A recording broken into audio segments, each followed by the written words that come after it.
आखिर ये जश्न किस बात का? मासूमों की मौत का? भारत पाकिस्तान की जंग तो थम गई, लेकिन जोया और अयान की सांसें भी हमेशा के लिए थम गई।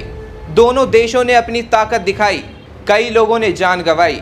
पाकिस्तान अपने देश में जीत का जश्न मना रहा था। पूर्व पाकिस्तानी क्रिकेटर शाहिद अफरीदी विजय रैली में शामिल हो रहे थे। भारत के खिलाफ जहर उगला।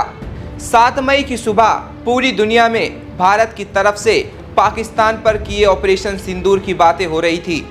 अखबारों में हो या न्यूज़ चैनलों में, पूरे देश में लोग बस इसी खबर की बात कर रहे थे। जम्मू कश्मीर का एक परिवार ऑपरेशन सिंदूर से पूरी तरह अनजान था। उनके लिए ये दिन आम दिनों जैसा नहीं था।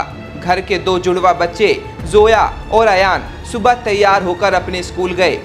वो मासूम बच्चे दुनिया की खबरों से तो अनजान दोपहर को स्कूल से घर लौटे। माँ ने दोनों की पसंद का खाना बनाया था। खाना खाया, थोड़ी देर खेले कूदे। भारत और पाकिस्तान के बीच चल रही खूनी जंग से अनजान ये बच्चे अपनी माँ की बाहों में जाकर सो गए। जब उनको तेज धमाकों की आवाज़ सुनाई दी, तब आवाज़ इतनी तेज थी कि पूरा परिवार दहशत से भर गया। किसी तरह परिवार ने रात काटी और सुबह होते ही घर से चंद कदम चलते ही अचानक एक तेज धमाका हुआ और चारों तरफ चीख पुकार मच गई। कुछ देर के बाद जब माँ को होश आया तो उसके सामने उसकी 12 साल की मासूम बच्ची जोया खून से लथपथ पड़ी दिखी। उसकी सांसें थम चुकी थी। माँ अपने पति और बेटे को खोजने लगी। पास ही उसके पति रमज़ान खान खून से लथपथ एक तरफ बेहोश पड़े थे। वो इधर उधर भागती हुई अपने बेटे अयान को ढूंढने लगी। तभी कुछ दूरी पर एक आदमी नजर आया। वो एक 12 साल के बच्चे की टूटती नसों को थामने की कोशिश कर रहा था। वो उस बच्चे के सीने को बार बार दबा रहा था, लेकिन वो नाकाम रहा और उस बच्चे ने भी वहीं दम तोड़ दिया। माँ ने पास जाकर देखा तो ये उसी का बच्चा अयान था। उरूसा की आंखों के सामने एक पल में ही उसकी पूरी दुनिया उजड़ गई। पिछले कुछ दिनों से भारत और पाकिस्तान के बीच चल रहा तनाव खत्म हो गया। गोलियों और मिसाइलों की बरसात भी थम गई, लेकिन इस तूफान के थमने के बाद ऐसी कई भयानक तस्वीरें सामने आई हैं जिसने सबको झकझोर कर रख दिया। कई मासूम लोगों ने अपनी जान गंवाई।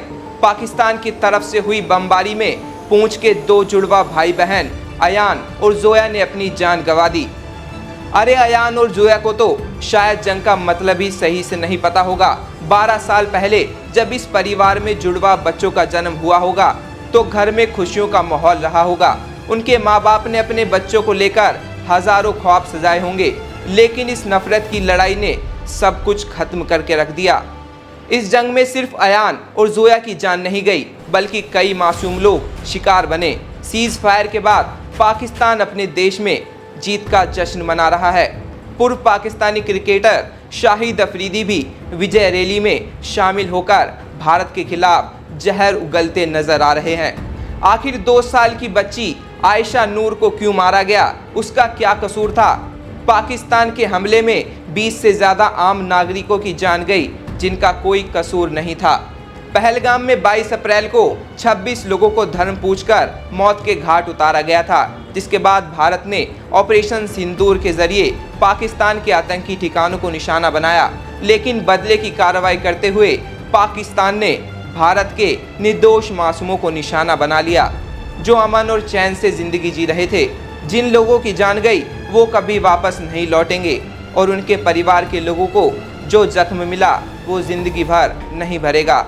मैं आपके साथ Pawan Kumar Kohli, Action India live.